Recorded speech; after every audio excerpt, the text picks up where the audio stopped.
Aleykümselam canım benim, nasılsın? İyiyim, sen nasılsın, iyi misin? Ben de iyiyim. Tebrik ederim canım. Sonunda istediğin mesleği kazanmışsın. Hayırlı olsun. Teşekkür ederim kardeşim. Mehiye ne oldu? Sesin titriyor. Hasta mısın yoksa? Yok hayır, hasta falan değilim ya.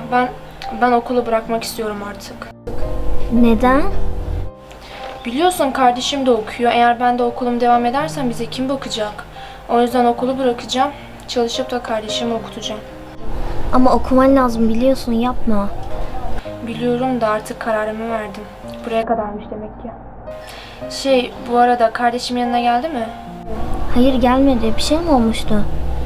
Ya akşam namazına kadar evde olurdu da bugün ortalıkta yok. Ne zaman çıkmıştık evden?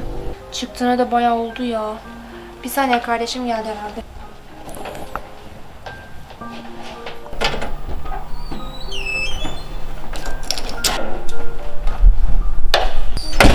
Kardeşim nereye gittin? Endişe vermekten ödüm patladı. Ya.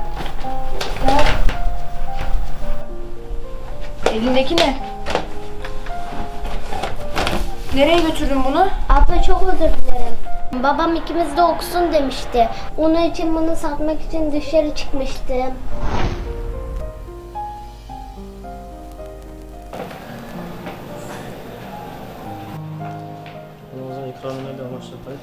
Merhaba. Bunu satacağım. Ne bu oğlum? Ne? PlayStation 4. Kimsenin haberi var mı bundan? Hayır. Tamam, o zaman aileni götür, tamam mı? Şimdi alamıyoruz maalesef oğlum. Evi götür, tamam? Hadi. Tamam oğlum. Dur oğlum, ben bakalım. Bunu neden satmak istiyorsun? Ablam okul parası kazansın diye. Burada annen baban yok mu peki? Yok, memleketteler. Gelemiyorlar. Para da gönderemiyorlar. O yüzden bunu satmak istedin değil mi? Evet. Ablamı okutmak istiyorum.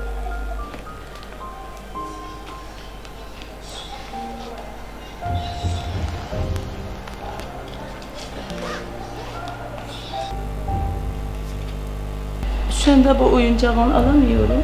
Ama bana adresini verirsin. Akşama gelir alırım, tamam mı? Bana adres yaz bakalım.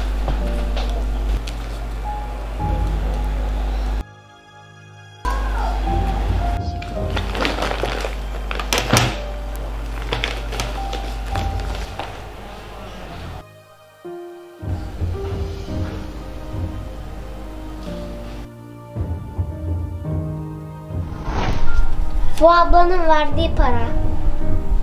Ablaya ev adresini söyledim. Birazdan bunu almaya gelecek. Gel buraya. Ah kardeşim, ben sana ne diyeyim artık? Bu oyuncağı babam sana aldığı için çok seviyorsun, çok değer veriyorsun. Bozulmasını bile istemiyorsun. Hatta ona her baktığında babamı görmüş oluyorsun. Bundan sonra öyle bir şey yapma, tamam mı? Tamam. Eğer kötü adamlara denk gelirsen ben ne yaparım? Anneme babama ne diye cevap vereceğim? Bak bundan sonra öyle bir şey yapma, anlaştık mı? Tamam.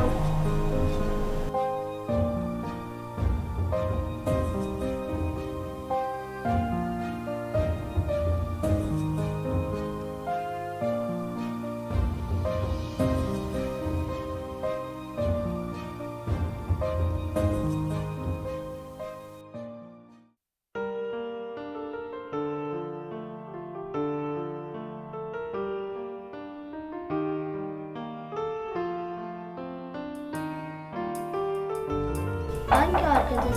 Ben açacağım.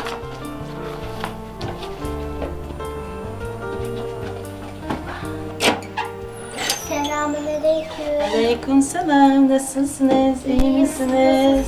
Kardeşim kim gelmiş? Selamünaleyküm. Aleykümselam, nasılsınız? İyiyim, Allah'a şükürler, siz nasılsınız? Ben de iyiyim. Buyurun yukarı geçin. Ders mi çalışıyordunuz? Aynen, biz de toplamak üzereydik zaten. Laf uzatmak istemiyorum. Tabii, buyurun. Sizin bazı sıkıntılarınız olduğunu bu akıllı oğlum dinledim. Hangi bölümü kazandınız kızım? Bilgisayar mühendisliğine kazanmıştım ama işte bazı durumlar. Ama okumak istemiyorsunuz değil mi? Yok, okumak istemiyorum değil. Aslında okumayı çok istiyorum. Artık bundan sonra çalışıp kardeşimi okutmaya karar verdim. Bu yanlış bir karar kızım. Sizin okumanız lazım. Bizler siz gibi bilim aşinaları çocuklarımıza sahip çıkmamız lazım. Merak etmeyin çocuklar. Bizim kurdumuzu İsviçre Vakfımız senelerdir siz gibi çocuklara sahip çıkmaktadır. Ben buraya gelmeden önce sizin durumunuzu onlara bildirdim. Bilsin ki bizim bağımız birdir. Hem çok iyiliksever vakıf derneklerimiz var. Sizler bu milletten geleceksiniz. İlim almanız, kendinizi güçlendirmeniz lazım ki bu millete ve bizlere sahip çıkan bu güzel ülkeye değer katacak insan olmalısınız. Bizler sizin anne babanız. Siz de bizim çocuklarımızsınız. Bizler bir aile kişileriz. İnşallah okuyabildiğim kadarının en iyisi olarak okumaya çalışacağım. Abla çok teşekkür ederim. Bir şey değil. Sen de öyle mi? Evet abla. Ben açayım. Dikkat et. Tamam. Selamünaleyküm. Aleykümselam. Yukarı geç.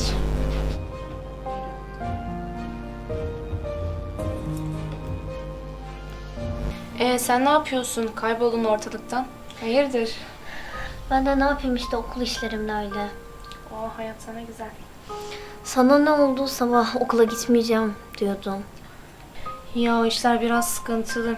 Biliyorsun zaten annemle babam yanımızda yok. Kardeşim de okuyor. Ben de artık ev ve kardeşimi idare etmek için çalışmaya karar verdim. Biliyorum da ama senin de okuman lazım. Şartlar bunu gerektiriyormuş demek.